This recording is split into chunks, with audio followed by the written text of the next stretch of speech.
Went from condos to Pop's house. On calls, now bus routes.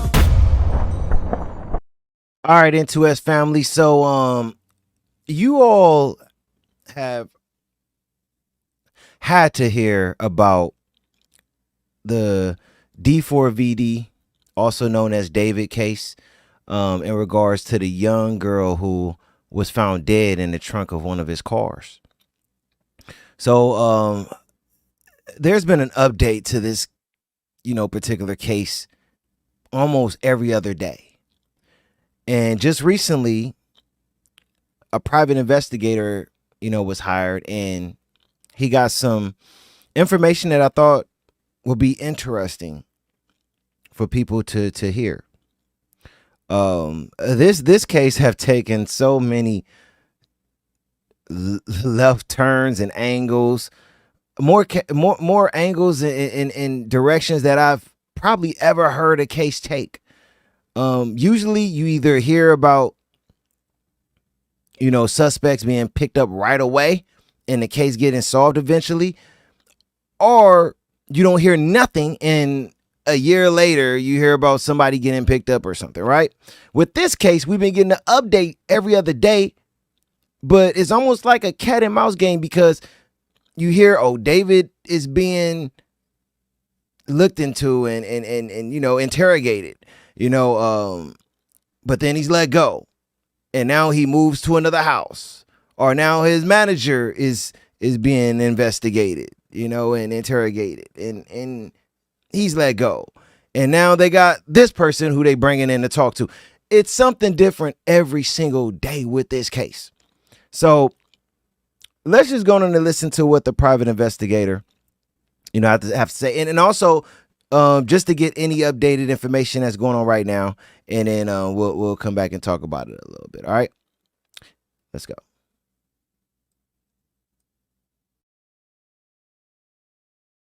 A private investigator claims he's uncovered crucial new evidence in the haunting case of 15-year-old Celeste Rivas Hernandez, the girl found in the front trunk of a Tesla registered to rising music star David. And that new evidence, he claims, includes who was the last one driving the Tesla where the teen's body was ultimately discovered. Sandra Mitchell is live in Hollywood with more on what we're learning tonight. Sandra. Micah and Cher, that private investigator told me tonight that he actually has video evidence of the last person driving that Tesla. He says he has supplied it to the LAPD. He also told me tonight an arrest in the case could be coming very soon. New clues tonight about the crime involving the remains of a teen girl found in the trunk of a Tesla owned by rising star musician David. I think she has been deceased a lot longer than what people may have originally thought. It could go back as early as January or February, which is hard to fathom. Private investigator Steve Fisher recently went inside the Hollywood Hills mansion where David lived just before the body of 14-year-old Celeste Rivas Hernandez was found in his abandoned Tesla. There were disturbing items. And Fisher told KTLA he found items that could be linked to the crime, items left behind by LAPD even after a search of the property. There's some items, some physical items that I unfortunately can't disclose, but they are significant because they could be something that could have been used in a plan to actually get rid of her body. Fisher also says he's uncovered interesting video from neighborhood security cameras that he's handed over to LAPD. He says he knows who was driving the car when it was abandoned in late July, presumably with the body in the trunk. I'm certain I know who it is. I can't say, but there is surveillance from the 29th, and I'm certain I know who this person is. The initial autopsy showed no obvious cause of death. Investigators now are waiting for toxicology reports. It's been almost 7 weeks since Celeste's body was found. No arrest and no suspects.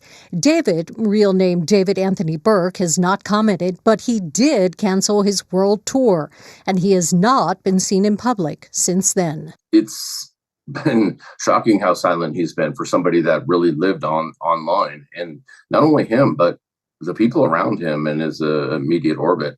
They have they've gone completely silent.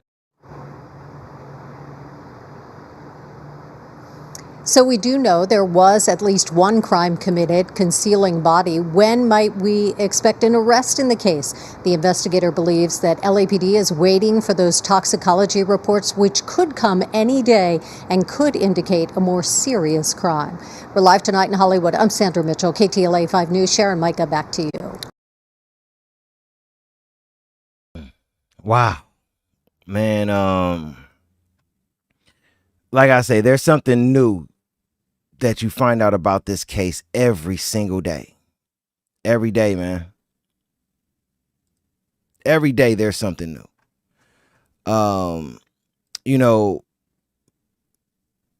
yeah, one of the reasons that I keep up with this case is because this was done in Los Angeles, you know, Hollywood Hills. It's my home turf. So it's just it's crazy to hear everything that has happened, you know, and how this young 15-year-old girl lost her life, which we're still trying to get all the details, but just to know that she was found in a trunk decomposed, it's a very sad situation. And it's also very weird that this girl was found in David, which is the guy on the picture. This girl was found in his car, not too far from his house, that they supposedly have evidence that she was in at some point in time, and he's not arrested yet. Now, I understand that they got to get the proper evidence, but man, it's been a while now. It's been a while. It's been a long time. So what's going on? You know, another reason why it's important that I keep up with this case is because all of you who watch my content and know the things that I talk about, I am big on letting everyone know what's going on in the music industry. Because I had a little taste of it myself, and I also know the word, and I know what goes on in music. You know, there's a lot of evil connected to it. So when it comes to me, I don't even fully believe that David is the only one involved. But I do think that things stem from his relationship with the music industry. I do. I mean, think about it. After her death, the dude did songs that connected to someone losing their life, called romantic homicide. I mean, like, what more do you need to hear? And this isn't new. You've seen this from other artists. They feel like they're God. They feel like they're unstoppable and no one is going to do anything. So they do this ritual type of music that have people start to follow them like they're a part of a cult. It's evil. So that's another reason why I keep up with this case, because not just because it's in LA and it happened not too far from where I'm at, and you know, I used to be in Hollywood Hills all the time. Not just because of that, but because this guy is an artist. Everything leads to him that he had at least something to do with it, and he's still not arrested. And to be honest with you all, whether you all want to hear this or not, he probably will never get arrested. Never. Because when you have powerful people that is connected to you because of the industry that you are attached to, those powerful people are going to protect you. Because in some way, they had a part of what you did. I'm just saying, man. I'm just saying. So I'm not going to be surprised or shocked with whatever we find out. I mean, even with the stuff I heard from the investigators. Now, it was good to hear some of the things that he said, like at first, no one was ever coming up with information saying that they know who driven the car last. This is the first time we heard that. And we're hearing it not from the police department, but from an investigator. That's why I wanted to play this video, because it's new evidence, right? But I think it's bigger than that. I don't even think that matters. Unless it wasn't David and his crew, I don't even think that matters. This is going to be one of the cases that we have a private investigator come out one day and say, I actually know who did this, but it seemed like the police department don't want to solve it. It seemed like they don't want to solve this case. Just like same stuff we heard about Biggie and Pac. Right? We know who was connected to that. Do we want to solve it? It's a lot of powerful people involved. I don't know. Involved in a way to where what I'm saying is that who may not want to see this case solved. I'm not saying like in a Pac case, people in the industry and stuff like that in the government has something to do with that in regards to Pac. I'm saying they can have a lot to do with if they want to see it solved or not, just like with Biggie. And with this David case, something is telling me that they don't want to solve it, or they're not in a rush to solve it. And there's reasons behind that. Now, I'm not saying that they're not going to solve it. Don't put words in my mouth. I'm saying that something is telling me that they're stalling for a reason. And they have more information than what they're putting out there. And maybe now that these private investigators are talking, we'll start to hear a lot more.